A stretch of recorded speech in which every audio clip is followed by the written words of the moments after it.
Hey everyone! Welcome to another episode of Crystals and Cocktails. I'm just getting mine ready. I decided to go with some wine tonight and dropping my crystal in.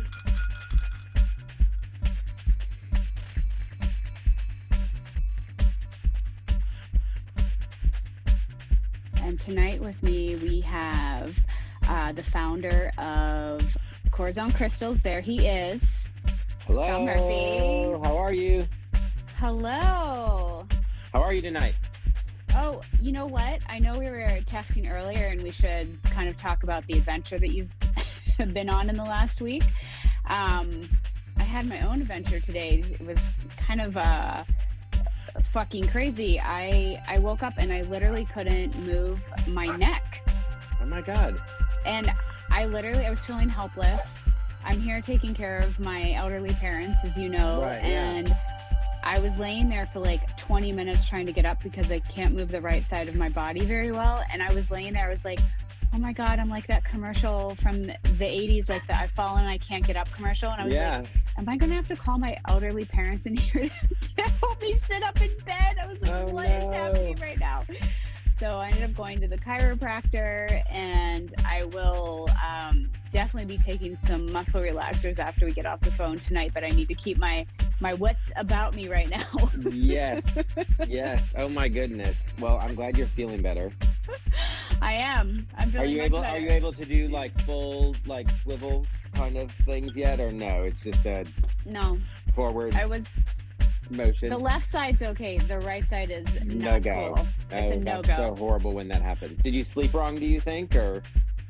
I have no idea what was happening, but I will tell you, it was interesting because of course I decided to do a little bit of research from an energetic perspective. Yes. And I'm exploring this, and it was interesting because Louise Hay, you know her book, You Can Heal Your Life, of course. It's a Bible. And it was saying, which I'm trying to like sort through this, because it was saying that pain on the right side of the neck has to do with inflexibility. Right. And I was like, okay, well, let me think about that, because it was like, I got uprooted from my life and I'm rolling with it. I'm taking care of a sick parent. I'm rolling with it. I'm running my business out of my childhood bedroom. I'm rolling with it. Like, I was like, how much more fucking flexible does spirit want me to get here? I mean, I'm like, right? Yeah, exactly. Yeah. So it was that. And then I saw a couple people mentioning that pain in the right neck has to do with, the throat chakra. And I thought, okay, well, I mean, yeah, that makes sense. And I was running a moon circle last night, and so that's kind of what's been energetically floating around with a massive neck pain.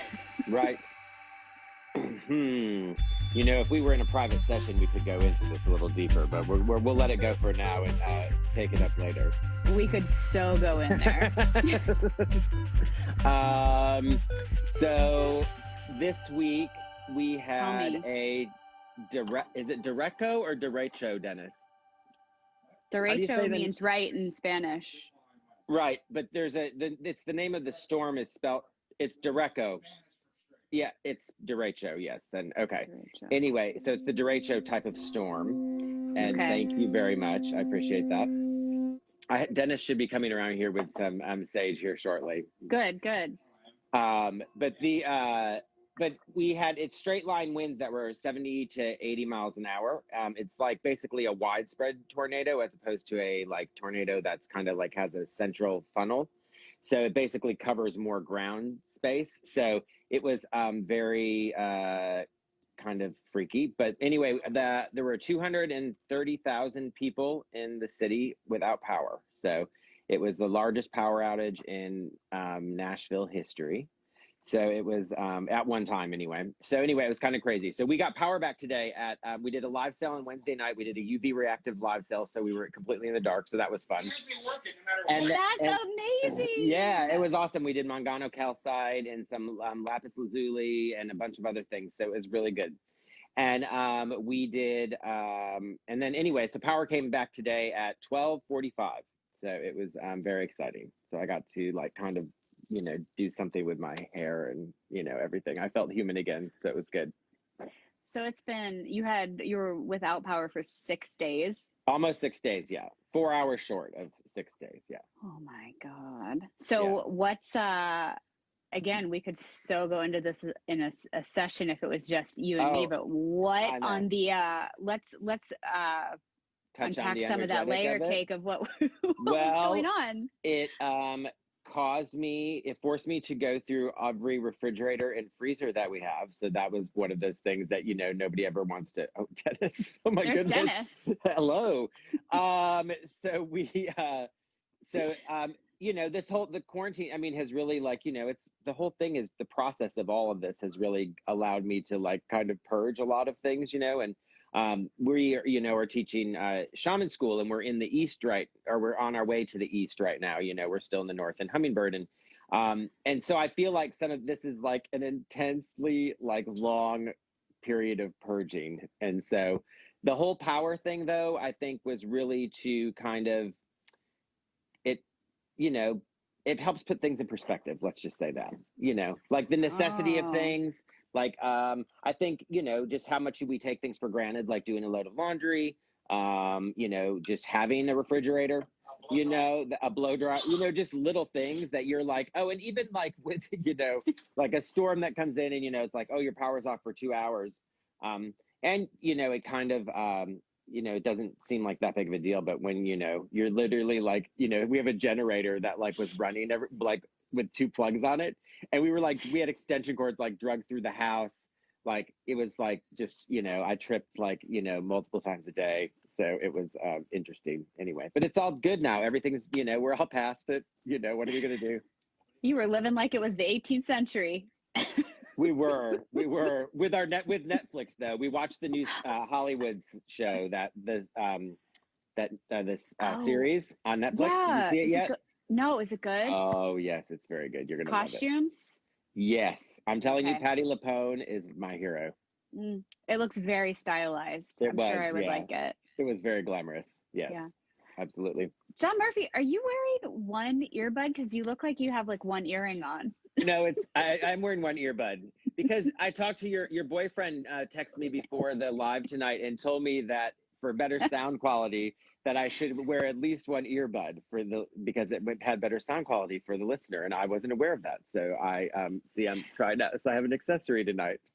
Yeah, Satnam, through doing all these IG lives, he's totally been coaching me and is like the sound Nazi. But I mean, that's his jam. So I totally. Yeah. I'm going to start doing it during my live shows now too. I had no idea. See? Yeah. So you learn something new every day. Far range with the buds, so you can walk around your entire crystal kingdom. Yes, I know. Yeah. Exactly. It's good. Yeah. We have a lot of people joining us on and off. We do. Here. Good. What's going on with Dennis? What's going on with Dennis? Yeah. Dennis is I'm not going to show you. Oh my God. Oh, let's see. Dennis, I miss your face, sweet friend. Dennis, say hi. Oh, hi, Dennis. Dennis is sitting there with Dixie, and then Rufus is down here. Oh, look at this beautiful pile of blue jade that I got. Holy shit. I know. Is that not incredible? That's amazing. And you have it at the foot of your altar. I know. I unwrapped it today, and I wanted it. I felt like that was a really good place to put it. So when I look at it, it makes my belly button tingle. Well, there you go. I guess that's a good thing, right? And it's it's in your like signature color. Well, that's the only reason I bought range. it. I'm not a big I don't buy a lot of like raw material of things, and so when she sent it, and I was just like, well, I have to have it just because of the color. So anyway, so we're doing a big live sale on Monday night. It's a bracelet bonanza. I have like a ton of new, like all different kinds of bracelets, like black rutile and silver rutile bracelets from China, like really high grade ones. And then we've got like regular, like black tourmaline and moss agate and really cool things. So we're going to have some of the jade on Monday night sale. So if anybody out there wants to join us. I'm gonna work Monday. You do have to work Totally. Monday. Yes, Dennis. Bitch. Dennis. Oh, Language. sorry. It's okay. We can swear here. We can. The peanut We gallery can in the definitely swear background. here. We can.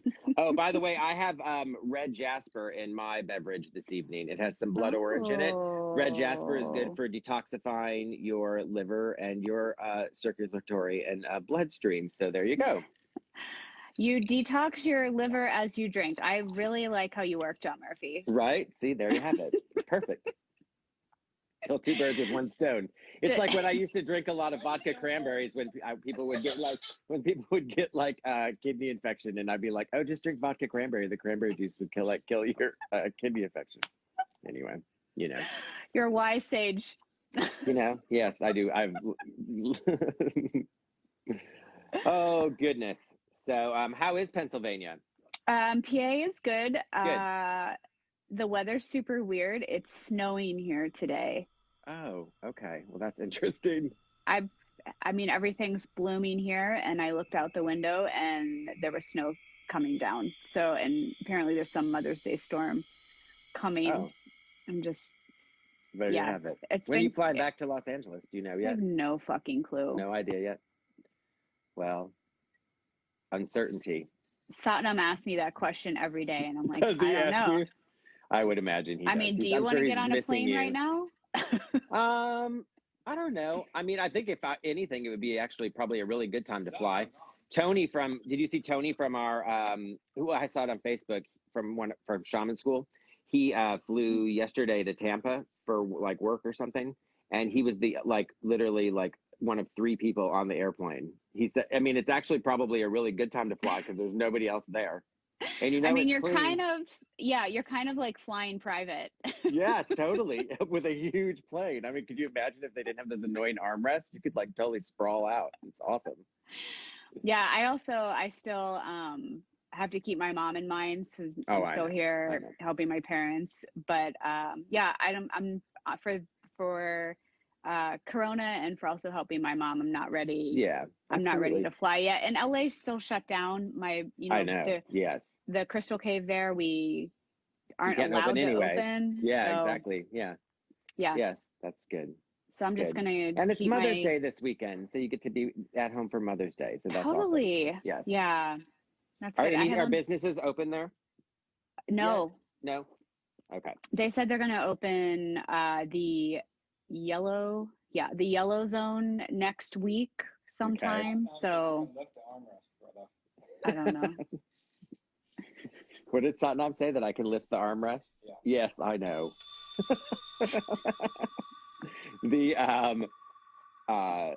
So yours are coming in color phases because we have phase 1, phase 2, phase 3, phase 4 here in Tennessee. It's a whole nother, Which is a big deal because most people in Tennessee can't count to 4. Dennis. Oh, Dennis is on fire tonight. It's like the Tonight Show. He's my Ed McMahon. Isn't that sweet? Uh-oh, look. Rufus is getting at the I had my mesa open today from meditation. Rufus is getting in it and laying down in the pile of blue jade on the Jaguar pillow, tossing it up. All right, well, should we talk about our crystals that we have for this evening? Yeah, so tell everybody what you and I were kind of tracking to feature tonight in your store. Okay. So what we were going to kind of talk about tonight is the crystals for self-care. I think it's important, during this time, you're really since a lot of us aren't working, we tend to often be identified as far as our value, our self-worth on financial things and things like that. So it's hard for us to kind of have really good perspective and really good self-care during the quarantine. So I think it's important to love yourself and to help kind of like boost your self-esteem. So we put together a little group of crystals um, for you all tonight. We have unakite here. We have rhodonite. We brought some rose quartz. We have some moss agate here. And then we have some rhodochrosite and eudialyte. So we're going to go ahead and more of Rufus. We're going to go ahead and kind of go through them one by one. Do you want to start with rose quartz, Colleen, and talk a little bit about that? I think so. That's the mother of the self-love stones. I know. It's your signature color, you know. So. It is my signature color. And I think, I mean, this is the crystal that is the like houses over the love umbrella of all the other love crystals. So the stone for self-love and for love of others. So I think if you have one love crystal in your arsenal or want to start with a love crystal, this is the one to work with.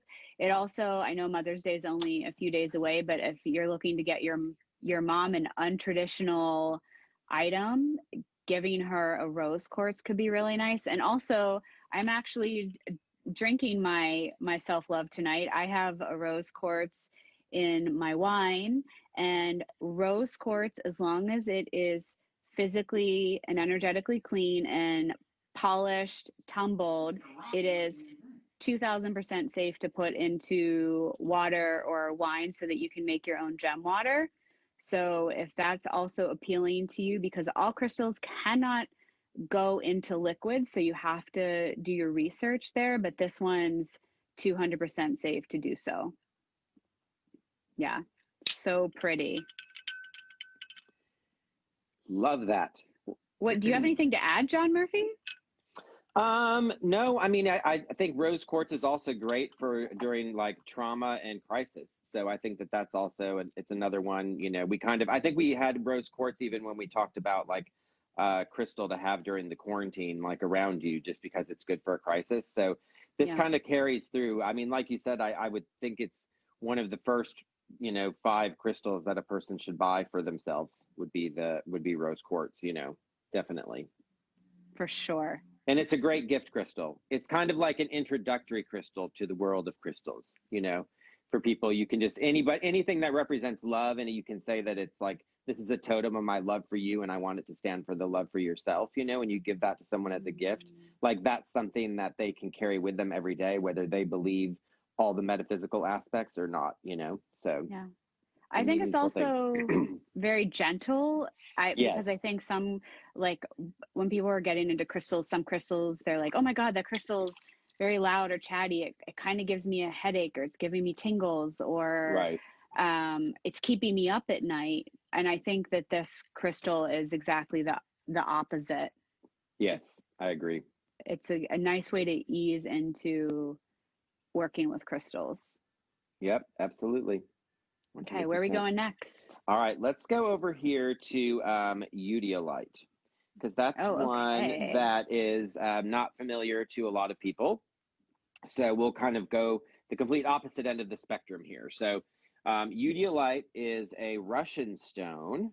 You can see the eudialyte is the red here, the gray ish silver here, and then like the black, which is azurine or the matrix. But eudialyte helps heal depression and dissatisfaction with oneself. It promotes self-forgiveness and healthy self-love, and it helps draw soulmates to oneself, not always of a sexual nature, but of a business and spiritual nature too. So eudialyte's one of my favorites. I'm a big fan of Russian minerals, and this is really a beautiful one. And they it's kind of, it almost reminds me of garnet in a way, just because it gets a lot of that like flash there when you take it outside and you look at it in the sun, you can see a lot of the really beautiful flash. So yes, so eudialyte is spelled E-U-D. Dennis, can you type it in for me? You got it right. It's E-U-D. Sorry, I'll go back over here. E-U-D-I-A-L-Y-T-E. Udiolite. Udiolite, yeah. Do you sometimes feel like when you're talking about crystals to people and they ask you how to spell it, that you're like in second grade again and it's a spelling bee? Yes. Well, and it's like because they're always like really there's all like with Udiolite, there's a Y instead of LITE like it would normally Yeah. be. It's a Y in this case. So there's always some like little strange things that you kind of, like as far as the crystal spellings and that kind of thing. So The large sphere is calling them. oh, so the large sphere, this is the biggest one that I have. Udiolite, this one runs $500. It's $509, but I'll do a deal on it. If somebody wanted it tonight, they could do it for $300. Holy moly! So, but these are like Udiolite is a little bit pricier. It's similar to like Seraphinite and Astrophyllite, that kind of thing. So it's it tends to be a little bit on the pricier side. But Udiolite is one of my favorites. Like I carry this. This is in my my kind of like to-go bag when I travel. Is just one of these like little palm stones. These run $39. So if anybody wanted to purchase anything, I'll do a deal on these two that they'd be $30. But you can just DM me. We're not going to do a live sale tonight, but we will just kind of like show some things like that if people were interested. But we can do direct message sales like after this, and then otherwise you can join our live on Monday night. But we just wanted to this is more of an informative kind of like question answer kind of thing for everybody. So sell my crystal and sell you the difference. I will do that. That's what I should do. I'll sell your Morion quartz. Dennis, grab Satnam's Morion quartz there. Okay, so we're gonna. Do you want to? Dennis is gonna grab that. We're gonna show the Morion quartz just because it's a really cool piece that Satnam has allowed me to hold in my collection to be able to sell on consignment for him. So we'll show that here in a minute. Do you want to go with unakite or rhodonite, rhodochrosite? What's your the crystal of your choice here, Colleen? I think the rhodochrosite. Okay, cool. All right, so I'm gonna show one here. I love that one. It looks like it has an eye on it. That bigger one, is it? This one, yeah. Yeah. Ooh. This reminds me of almost. It's similar. It's not quite. It's not the same material as your skull, but it reminds me of the same color of pink. Of your rhodonite skull. It's beautiful. I'll have to show everyone my giant skull with the snake on it when I get back to LA. Yeah, we'll have to keep doing these after the quarantine. Totally. Yes, absolutely. Crystal fashion show. Yes, exactly. So what are your thoughts about the rhodochrosite there? I like rhodochrosite when it comes to ideas around heartbreak. Yeah. And heart healing. Yes. How about you? I like it. For me, it's it's another one of the crystals that helps like aid in depression. I think like it helps. It's a lifting stone. I think that the reason I like it is because I think that it has such grounding energy along with like a very soulful like heart energy, but it's very grounding in a way. So I think that's why both rhodochrosite and rhodonite, I feel that way about, like they have a very grounding energy also.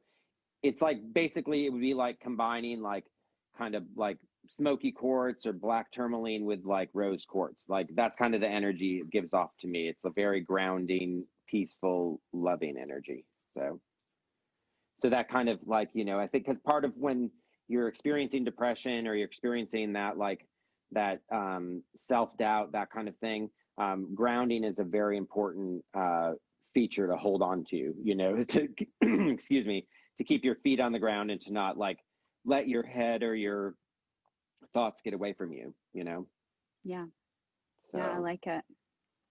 I'm going to move over here. Oh, let's show this real quick. So this is Satnam's Morion quartz. So this is, I think, one of the only examples of Morion quartz that still embedded in the matrix. You can see it has, I believe it's barite and, it's mica actually. So there's mica there along this side. can see the little cluster there too. Isn't this cool? So It's Morion, so beautiful. yeah, so Morion quartz is actually like the dark, it's like basically black quartz. It's the darkest of the smoky quartzes. You can't get any smokier of a quartz than Morion quartz. And those pieces, you can find like smaller clusters and you can find like raw chunks of it. Lisa wants it. I knew somebody was going to want it.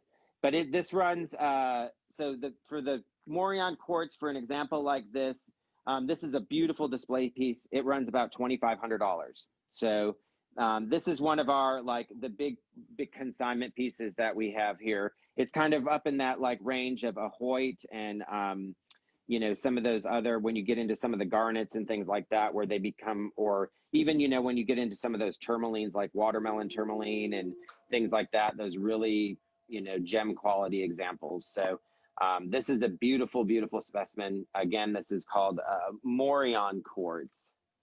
So this is on loan from the Satnam Malhotra collection. For the it'll be in a museum one day.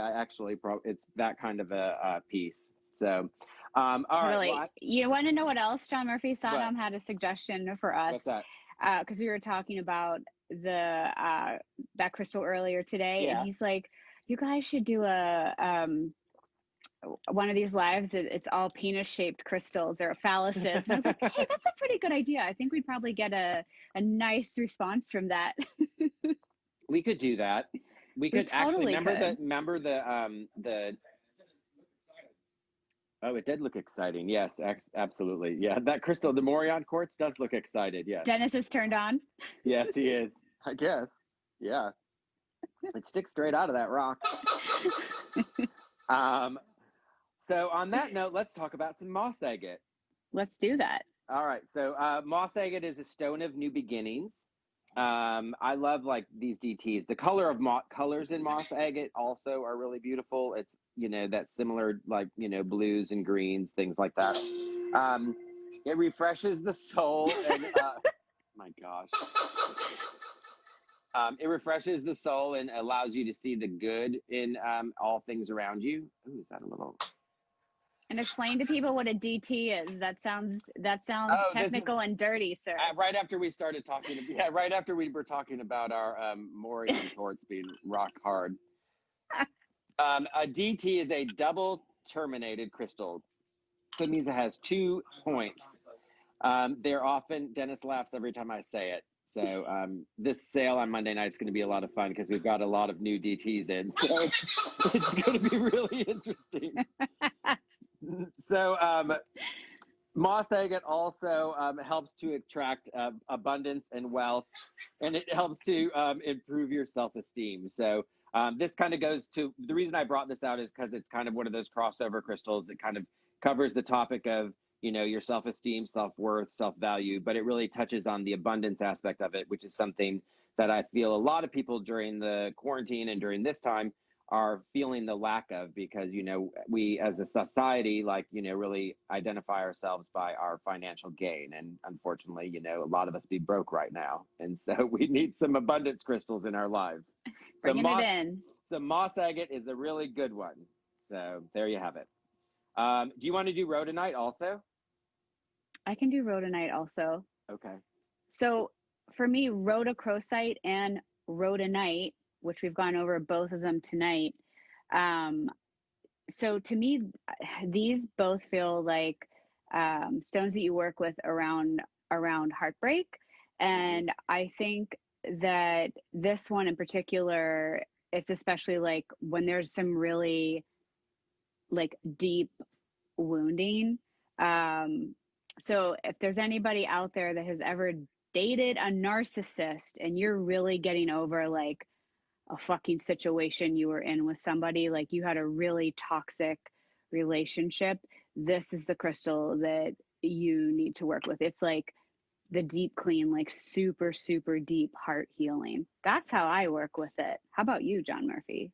I similarly, yes, absolutely. I think any type of, I use that one. It's it's the divorce crystal. There we go. It's the one that It's a left hand holder, you know, during energy sessions, like I put it, it's in the left hand. I have clients hold it in their left when we're doing sessions. When it Explain kind why of, you do that.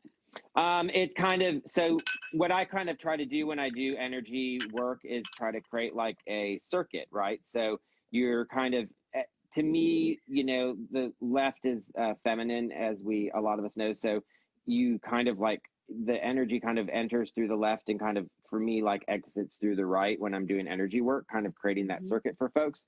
So I kind of want basically that the energy when it comes in to kind of like have some of that connection with that rhodonite before it kind of like runs that circuit through the body and then kind of like comes back out the other side where they're to the right hand where there's like smoky quartz or something like that. That's very grounding. That's going to kind of like ground a lot of that energy that kind of like was swirled about and kind of passed through. So that's why I use it in that way. So, and I think for me, it's whenever anybody's having kind of like a relationship difficulty, and sometimes the relationship can be with yourself.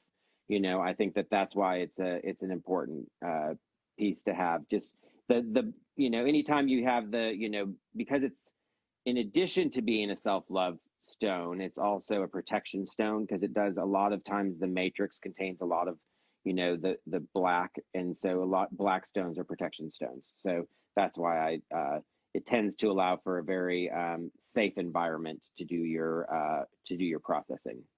Yeah, thanks for explaining that, because as energy comes into the left, it's almost, as you called it, a stone to work with around the idea of divorce. It's, you know, there's energies that you need to, you know, filter almost, or divorce or separate. You're like, no, no, no, you can't even come in here, right? You can't even come into my body, no more. And I think it's interesting to mention, in the same way that fluorite can come in as either very purple or very green, that rhodonite sometimes can actually be all pink almost, or all black almost, just like the little tumbles you have there. It looks like there's a black, it's almost black. So how you all see that that's almost black, it can be flip the script and it can be almost all pink with just a little bit of black. So it can look either way, or something that has more of an even feel to it. Yeah, pretty. This is from Pakistan. So there's also, you know, you have rhodonite from Brazil also. So you do have it from different regions in the world. So with that, then the matrices change and things like that. So a lot of your coloring will be different also. So that's why, like, it's your rhodonite, because your rhodonite's from South America, your skull that you have, the one that we got from the Peru stand. So that's more of the brighter, it's more pink and like less black. It's a different shade. And then this is a variety from Pakistan. So it's just a different shade of pink, and then the matrix is different on it. So to talk about the next one, this is one of my favorite crystals. I kind of shied away from it because I never really, you know, it's a couple of those colors. It's like not really pink. It's kind of mauve. Like, you know, it's very coralish, but yet the greens, you know, like, you know, kind of are very serpentine, you know, kind of those tones to it. So it was never really one of my favorites. I never really found it like to be an attractive stone. So, but this one is one of my favorites because this one, it not only is it, you know, the green is relative for abundance and things like that, but it has a really nurturing energy and it heals the heart and the mind. And it really is about, it's a really wonderful self-love crystal. You know, green is really important for the heart chakra. So when you're doing chakra work, and then also pink stones kind of also are correlated to the heart chakra. So this is one of those stones that can really help out when you're working through loss or grief, and then also loss of self and loss of self-worth. So this is a really important one. I love Unakite. It's, you know, one of those crystals that should also, you'd make out with it? Well, good. That's good. Goodness gracious. But anyway, so Unakite's now become one of my I'm a big fan favorite, as far as, and I love working with it during sessions. It's one of those things that, when people come to do sessions with us, a lot of the things that people often worry about is, money, their self-worth, whether or not they're going to be in love, or are they in love, or will they ever find love? Should they stay in love? Those kind of things. So Unakite's a really great crystal that kind of covers all of those bases. And so if you're looking for something to like kind of wear in your bra, stick in the waistband of your underwear. Well, my Satnam doesn't wear an underwear. He wants all these tonight. Oh. All these are good for him. Well, we'll have to get him a little pocket sewed in his underpants then. Anyway, so yes, so Unakite's a great one to have. It's a really important one to use when doing energy work with yourself, and it's wonderful to have during meditation when doing meditation around your heart chakra. So, do you have anything else about Unakite? Sure. When you think of Una one, it's a bridge crystal to me. It's one that deals with duality. It's a connector stone. So you're connecting the human and divine, or as you said, you're connecting the heart and the mind. So when you're looking at, when you need something to bridge the gap between two places that need to heal, I think this is a great crystal to work with. Yes. Are we doing questions tonight?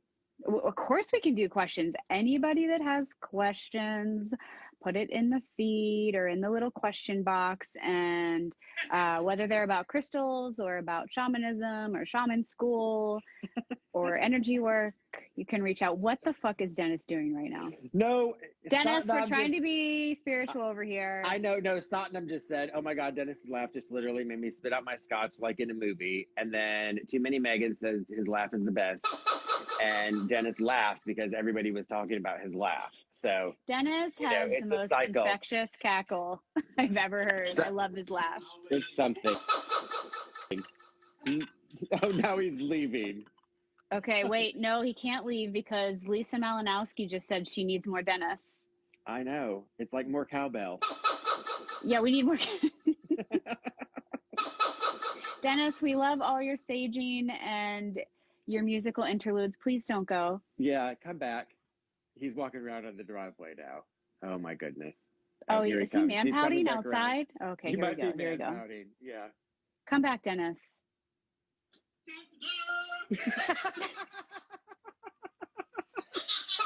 Oh my God.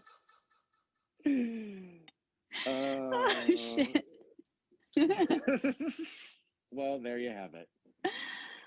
So does anybody have any questions for Dennis tonight? You know what? Maybe Dennis has questions? No. I was asking if anybody had any questions tonight for anybody. Or does anybody want to see a crystal or have a crystal question? Because John Murphy may have it on one of his other tables in his store. Oh my God. Lisa Malinowski just said that she wants his laugh as her new phone ring. Dennis, your soundbite. The other employees in your office might not be so thrilled by that when you get to go back to work. Letty. So El Barraza, which is Letty, she comes to our sales a lot. So Letty, how has it helped our life for the better? You're in need of healing. So shamanism, I think for me, I kind of describe it when people ask about it. I feel like it's the first honest conversation that I really had with myself. That's how I kind of like to describe shamanism. We call it shaman school, but we were talking to Dennis's mom about it the other day when we were on the boat, because she was asking, like, she's like, well, I don't want to go to class, Mm-hmm. And it's not really class per se. It's kind of it's a discussion on oneself. So you really get to learn about what makes you tick, like why you do the things you do. You go back and you can retrieve different soul parts of yourself that were lost when you were younger, things that we think that we've forgotten about, that we've moved on from, that don't really matter to us, that we've still been carrying like those darts or cords our entire life. So shamanism is about like separating ourselves from all of those things from the physical world, and remembering that we are energy and that we survive long after our physical body dies. So whatever we physically has pained us in this life is not worthy of our time. So it teaches us to live within our present and within our energetic self and at peace. Wouldn't you say, Colleen? I would completely agree with that. And it's such a huge question to even answer, how all the ways that shamanism has influenced and shaped and changed and healed my entire life. Oh, there you are. Hello, There Dan I am. Murphy. Sorry. Hey. I think something, if you're looking for some of these kind of like blanket statements, as a shaman, you kind of take a vow to honor yourself, honor the people around you, and honor the land that you live on. Yeah. And I think in a way that's something, in theory, we should all want to embrace as people on this planet. So it just brought such an awareness to me. It brought me community, because when I started seeing ghosts and hearing voices, I was completely fucking alone in New York City and freaking out. And I had no community. I had no one else to talk to about my freakish side. And showing up at shaman school and being around other people whose intuition volumes were turned up really high was hugely healing to me, to know, and I say this with all due respect and humor, I wasn't the only fucking freak out there, because I felt like a freak. Yeah, absolutely. Yeah. I think it's a journey, right? I think one of the big things that we talk about in shaman school is, we journey and things like that. And so I think that, it's to really show us that we're not alone on that journey, right? Yeah. So let's answer another question. Yeah. Too many Megans. Do all shamans use crystals, or is that specific to your lineage? Not all shamans use crystals. I think everybody has different modalities of healing that they kind of are drawn to. They might have been past life modalities that they use. They might be something that they're drawn to, then they don't really know why. But I think that, for me, crystals, I'm really drawn to the energy and the work around them. And it was something that really resonated with me. I know people that are shamans who don't have, but maybe like a crystal that was given to them as a gift as one of the only ones that they hold on to, So I don't think it's something that one has to use. I think it's whatever you're drawn to, like some people are really into are drawn to Celtic shamanism. And there you have the ohm sticks, where are the different types of wood sticks that you toss and you read, similar to runes. So there's different aspects to different types of shamanism, like, whether it be Peruvian or Celtic or Siberian, every one of those different types, along with many others, all have different traditions. And, some of them involve, crystals. At the end of the day, even in Peruvian shamanism, they're working with the earth. So there's sodalite and malachite and the things that they found in the hills and the mountains in Peru that you'll find in a lot of their statues of Pachamama and Pachapapa, which is Mother Earth and Father Sky. And you'll see those elements there. So they're not polished in sphere form or like in a DT, that kind of thing, but they're more rough and hewn and but they still work with the energy that's there from the earth. So totally. And I do agree. And I think that, obviously John and I love each other and we're friends for a million reasons, but we're both like crystal kids. And that's one of the 1,000 places that we connect. Yeah. I can also say though, as looking into many shamanic lineages from around the world and studying with different teachers and in different schools, that I always found a crystal in the lineage. And again, that's what I gravitated towards. But I'd also say that crystal as a medicine and a healing instrument and a divination instrument, it is found in all the lineages. But as John mentioned, it's what you gravitate towards. So, Mother Ayahuasca plant medicine may be a big healing tool for you. John and I love crystals, and I don't know if Dennis is still there, but Dennis is his name is Rattlesnake King. Like Yeah. he's all about the rattle, and that's something that he uses to work with. So it just depends on the shaman that Yeah, you go to. absolutely. Yep. Yeah. I think Yeah. we missed Miss Crystal there. When you are working with crystals for healing others, do you recommend keeping crystals you use on clients separate, or is it okay to use your own? Um, Mm, so I have crystals that I keep for meditation, and then I have crystals that I use for sessions. And then I have a few of them that kind of cross over. Depending on the session and what I'm working around, then, I might take something from my personal arsenal. When it comes to euphorolite, which is one of the stones that we work a lot with, or that we've been working a lot with, those stones, I think that's a stone that translates well from, the energy work table to the meditation floor to the, sleeping with it under your pillow. It's carrying it in your pocket, putting it in your swim trunks in the lake, whatever you want to do with it. So I think that it just kind of depends on the stone. I think a lot of times the longer you work with stones, the more of your energy that they resonate. That's part of the whole process in shamanism, is kind of building your medicine bag. And those are different kuyas, or different stones that you collect along your way on your journey in shamanism, that build up your mesa and so those stones carry the energy of your journey. And I think that a lot of the crystals that we use carry the energy of our journeys. And I think a lot of times that energy can often be helpful and useful in facilitating someone else's healing. yeah. I think, and again, so John and I are going to differ a little bit Okay. here, Yes. which is good. Yeah, It's so absolutely. good to hear different people's Yeah. perspectives on things. So I'm a very like black and white person. Like if it's my crystal, like don't fucking snatch at my chain. It it pisses me off so bad when people grab at my Yeah. Yeah. jewelry because it's something Oh, I'm of course. working with. Yeah.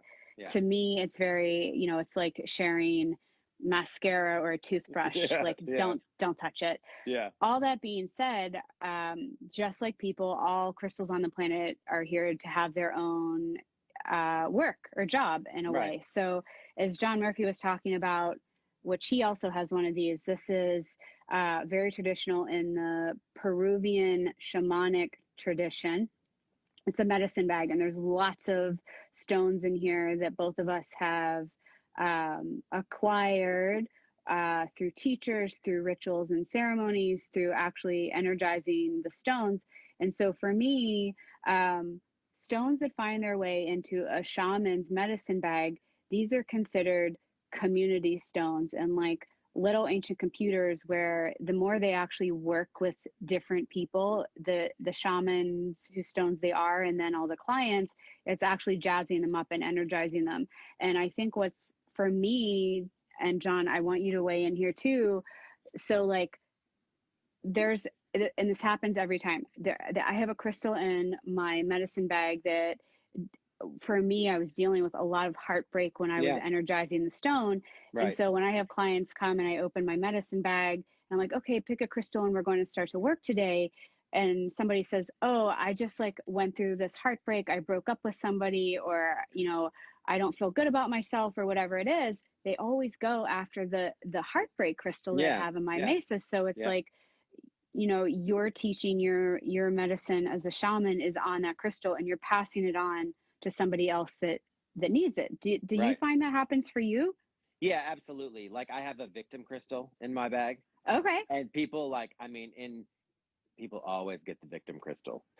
Not always, but I mean, more times than not, and so it becomes a very precarious situation sometimes during a session to have to explain to them that they're being a victim of their own circumstance.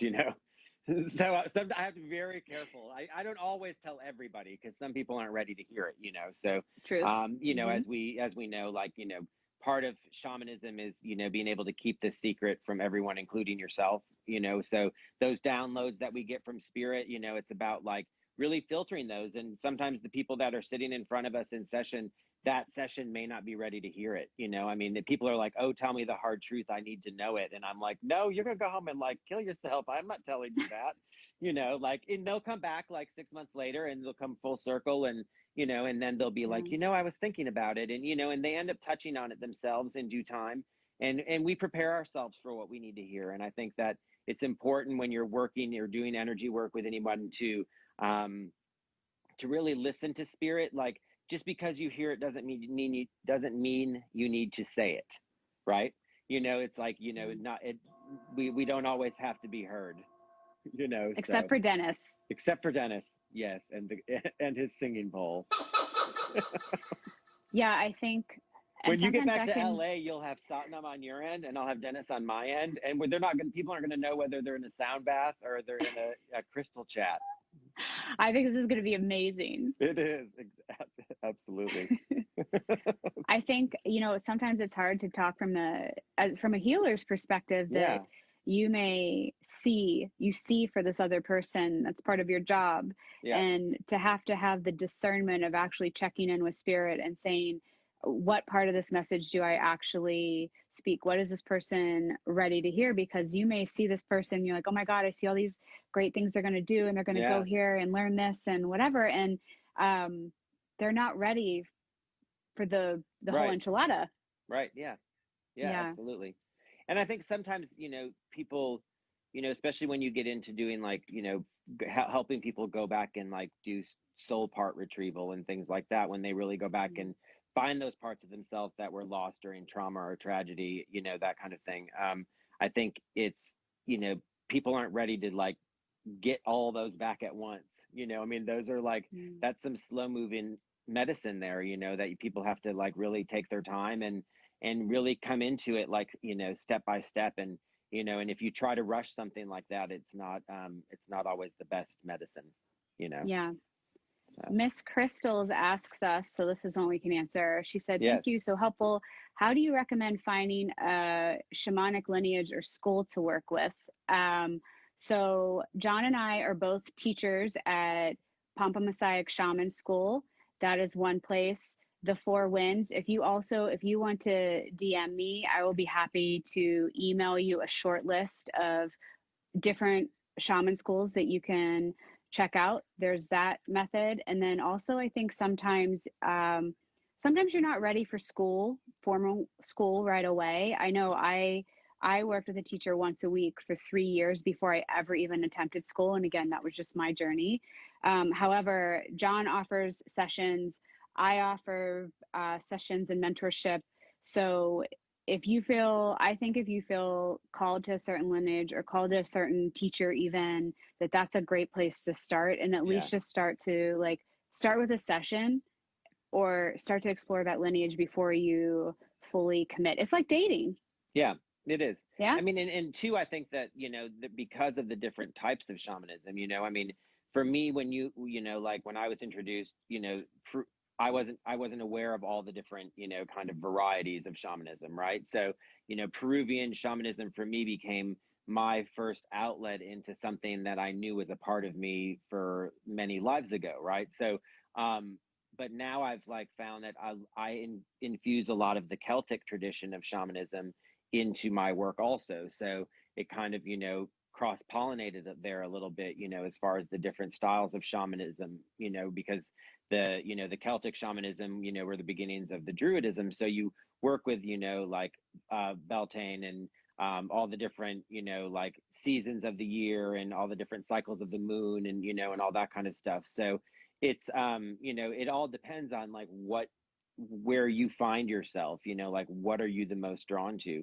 So it's important, like Colleen said, to kind of maybe read a little bit or do a session maybe within each type of shamanism or within each type of lineage, and that way you kind of get an idea, and you'll know because your heart will start beating really fast and you'll feel short of breath, and you'll know immediately, like when you are amongst your IU, like when you, which is your community of people, when you go to your first class, you'll know that you're supposed to be there. And even if you feel strange about it, you know, like, you know, that you're in a way home, you know, like these are people. I always say that, like, I found now, like, that my life is spent kind of reconnecting with my tribes, right? Of all my Yeah. lives, you know, I've got my Celtic tribe and my Peruvian tribe, and I've got my, Egyptian, Library of Alexandria tribe, like all my girls and the white ladies, so we have, our Celtic women and, our Mary Magdalene clan, and, you find your outlets, and you find your places that you feel home. And chances are, like, when you start to do journeying and you start to kind of have a lot of those experiences, you find yourself like back in those places with a lot of the people that you're kind of around today. At least I do. Totally. Anyway. So. I do too.